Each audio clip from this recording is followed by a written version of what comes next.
You love Red Dead Redemption 2, I love Red Dead Redemption 2, basically everyone loves Red Dead Redemption 2. It has an incredibly detailed environment, and it's packed with memorable characters and gorgeous photorealistic graphics that make you feel like you're inside a living, breathing world. It's like an interactive Wild West movie. Needless to say though, Red Dead Redemption 2 is the kind of game that comes once a decade and takes you on an adventure that will live in your memories forever. But imagine the things you could do in a game like this if it had online co-op and multiplayer. Instead of a scripted narrative, you could create your own adventures, go on heists, rob banks, and run your very own saloon. Maybe even buy a nice house on a ranch in the middle of nowhere and raise some animals. The possibilities are endless here. Oh wait, Rockstar did make an online version of Red Dead Redemption 2. It was called Red Dead Online, and the beta was released in November of 2018, just 1 month after the single-player story released. The timing couldn't have been any better for Red Dead Online. You finish the main storyline, get hooked on the atmosphere and awesome characters, and jump straight into online to continue the fun with your friends. But once you're done fiddling with the character creator and get to the gameplay, it turns out to be completely hollow. Where are the PvP gang battles, bank and train robberies, saloons with hot meals and a bath? Wait, it doesn't even have gambling?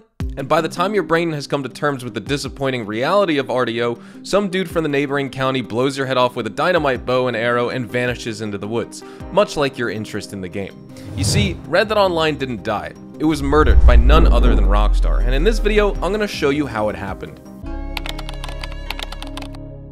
Let's start with the beta phase of the game, which launched on November 27th, 2018. Red Dead Online had a somewhat engaging but incomplete storyline with just 9 missions, random free roam events, and stranger missions, which were like repetitive side quests with a really low payout. There was also hunting and fishing for players who wanted to take in the nature and roam the beautiful countryside while admiring the wildlife, but here's the problem. There is very little Wild West content in the game. You could roam the massive open world and goof around with your friends, but Rockstar didn't really include any cool stuff like duels from Red Dead Redemption 1, or bounties, or bank robberies, and those should have been the core of the Red Dead Online experience from the get-go, and it should have had a longer, more fleshed out storyline with more missions.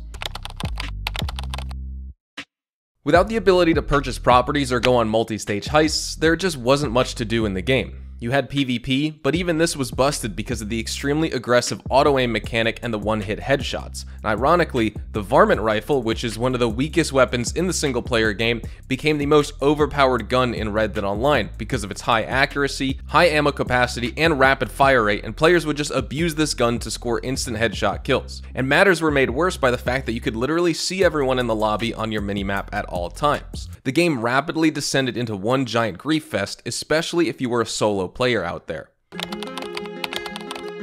Despite the beta being full of glitches and lacking any proper content, many players were still enjoying themselves. You could squeeze in a few hours of fun from the story missions and stranger missions, and hunting and fishing were also quite relaxing, provided your stuff wasn't stolen by another guy. This, by the way, happened quite often, causing many players to rage quit after getting their wagon destroyed by a seemingly friendly group of strangers. And the real issue here, however, was the economy. A few hours of grinding would only net you about $20. Cool, you could open up the catalog and start browsing through the list of available guns that you could buy.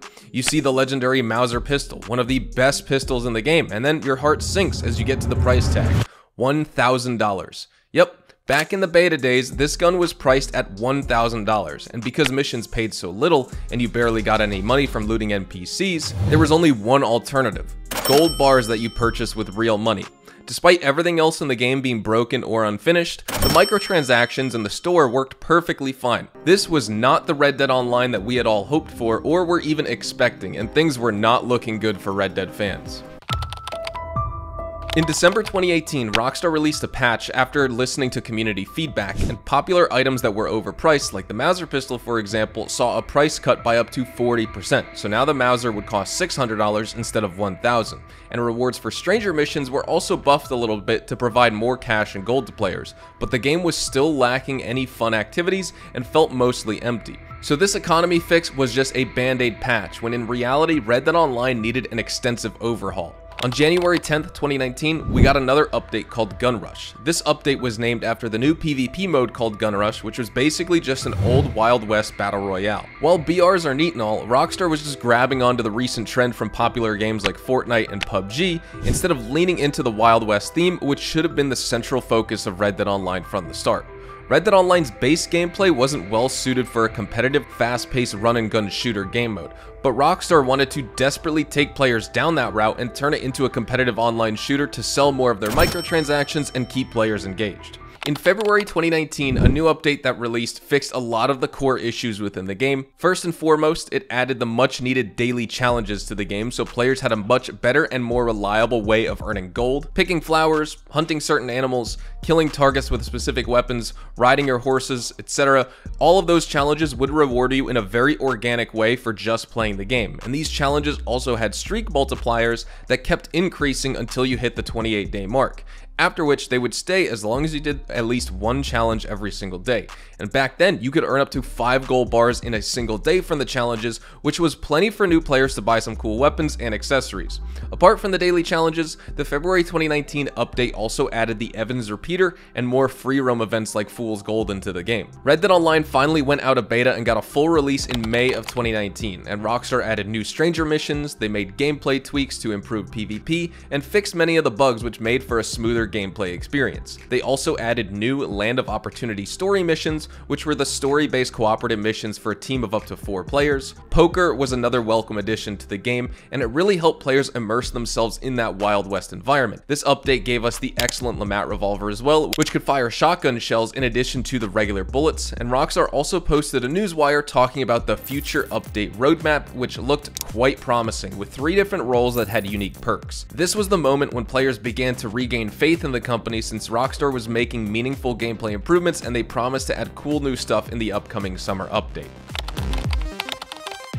That big update came in September 2019, and it was called Frontier Pursuits. It was the biggest content release that Red Dead Online had ever received until this point, and the game now had 3 exciting new roles: the Bounty Hunter, the Collector, and the Trader role, each focusing on different aspects of Red Dead Online's gameplay and provided unique perks to players. Roles also had their own leveling system that rewarded you with new abilities and cosmetics, but while also adding new ways to make money for sure, Rockstar didn't really add many new ways to spend it. You still couldn't purchase houses that you wanted, farmland, bars, or stables. There was no end goal for grinding other than a few hats and jackets. Speaking of hats, Frontier Pursuits also gave us a battle pass that cost 35 gold bars, but it would give you all of the gold back if you were fully leveled up. And so that was pretty nice right there. And leveling it up also wasn't that hard, plus you got a lot of exclusive rewards. Overall, players really liked the battle pass, which was called the Outlaw Pass, and how it was implemented. Things were finally looking good for Red Dead Online, and it seemed as though Rockstar was on the right path. Less than 2 months after Frontier Pursuits, Red Dead Redemption 2 was released on the PC platform and added millions of new fans. This also meant new Red Dead Online players as well, so you'd expect Rockstar to try even harder and release content fans have been asking for since the beta phase. But we got a new update in the form of Moonshiners in December. This was a new role in which you made and sold moonshine, and it was also a way to kind of own your own house and property, and it also added a new story with some fun missions. We also got the Navy revolver and Outlaw Pass too, but that was about it. The Moonshiners update also introduced many glitches here, but Rockstar never really fixed these, and they also stayed silent on future updates for a long time. And so this was a stark change from just 2 months earlier when Rockstar had released the newswire talking about Red Dead Online's future. In July of 2020, Red Dead Online players began the clown movement, wearing clown costumes to protest Rockstar's lack of communication with their fans, and Rockstar, in typical Rockstar fashion, didn't respond to this even though it was all over social media. Nevertheless, another update was released towards the end of July of 2020. This was the Naturalists update. It added the Naturalist role along with new garments and some legendary animals. Basically, you ran around sedating animals and collecting blood samples for a nerdy preservationist woman with weird hair who sprays you with hallucinogens if you kill too many animals. And this was considered a boring side activity at best by a lot of players in the game because they regarded Red Dead Online as a game all about outlaws and killing and stealing. And then there was also the insanely powerful elephant rifle that threw you back every time you fired it, which was pretty fun, but overall, this update was considered pretty mediocre by fans because it wasn't solving the core problem that they had with the game. Sure, it added a bunch of missions to play in the form of the legendary animal hunts, but it just wasn't scratching that itch that players had. In October 2020, we got the Halloween Pass, and in December, the Bounty Hunters update. This patch was extremely controversial, despite adding a good bit of content. First off, daily challenges were heavily nerfed, so you got 50% less money. Streaks would now reset after 28 days, and on the positive side, Rockstar added new legendary bounty hunter missions with 3 new targets. We had 10 new progression ranks, new free roam bounties in the form of infamous bounties, skills, and items, and they also added new horses and weapon variants for the Lamat and the Evans repeater. But this was all window dressing compared to the real gameplay changes, which meant players now made significantly less gold from daily challenges. And to get the new bounty hunter content, you had to fork out another 15 gold bars, which was the same as the base bounty hunter role. This was considered an outrageously greedy move from Rockstar, and overall, the bounty hunter update did have its pros and cons. The nerfing of daily challenges and charging 15 gold for a minor improvement to the bounty hunter role was not well received by players, but we did get some new stuff after all this time, and it was some fun content. Yeah, you were spending 15 gold, but what else would you spend it on? Because Red Dead Online still didn't have any big items for you to purchase other than cosmetics and weapon variants. In March of 2021, we got Outlaw Pass 5, which was basically just another pass that came without any other content besides it, and basically it was just that standalone pass in which Rockstar wanted to test out people's capacity for buying these cosmetics with no meaningful gameplay changes accompanying these cosmetics. And then after Outlaw Pass 5, when all the hype for Red Dead Online had pretty much died down, Rockstar announced another massive summer update that promised to introduce crimes, multi-stage robberies, coach holdups, bank heists, debt collections. The community began theorizing on all sorts of stuff. 1 week before the update went public, banks were open for some weird reason, making people think that bank heists were finally going to become a thing in the free roam. But in July of 2021, when the update called Blood Money actually made its way into the game, everyone realized it was just a minor tweak on existing mission mechanics with a few new mission types that were interchangeable and repetitive, and most of all, forgettable. Worst of all, they added a new virtual currency called Capitale, which was needed to engage in the most fun, highest paying robbery opportunities. You actually needed to pay this currency in order to be recruited for one of these missions, and Capitale could only be purchased with gold bars, which of course you needed to spend real life money on, or in some cases you could actually collect them from different treasure chests you find during the mission or off of looting enemy bodies. And after stealing something really big like this high value jewel or artifact, you didn't even get to keep it. You just handed it over to this Italian guy in exchange for a meager sum of money. So your only real option here to play these missions a lot would force you to grind Capitale just to get into this mission and end up giving away the high stakes reward at the end. Needless to say, players did not like this system, and they were also underwhelmed with the lack of variety and freedom in these crime missions. But there was one silver lining. Instead of one big outlaw pass, we now got 4 smaller rapid-fire passes in the form of the Quick Draw Club passes. More content arrived, and in drip feed fashion with the Call to Arms mode in August 2021, which was basically a PvE survival mode in which you fought waves of enemies. And players loved the addition of this. It was something we requested for a long time, and we finally got it. In December of 2021, we got no new DLC. Rockstar actually did away with the weekly events as well, saying that they would transition to monthly events instead, and fans knew where this was going. It was the beginning of the end for Red Dead Online. In July 2022, we got the now infamous community update that signaled the official end of Red Dead Online's future. The servers, of course, are still online, and dedicated fans like myself are still going to be roaming the desolate landscape, but there are officially no big major content expansions in the future. And despite being a game that's half as old as GTA Online, Red Dead Online is now pretty much dead due to a lack of interest and passion from Rockstar. Was Red Dead Online destined to fail from the beginning?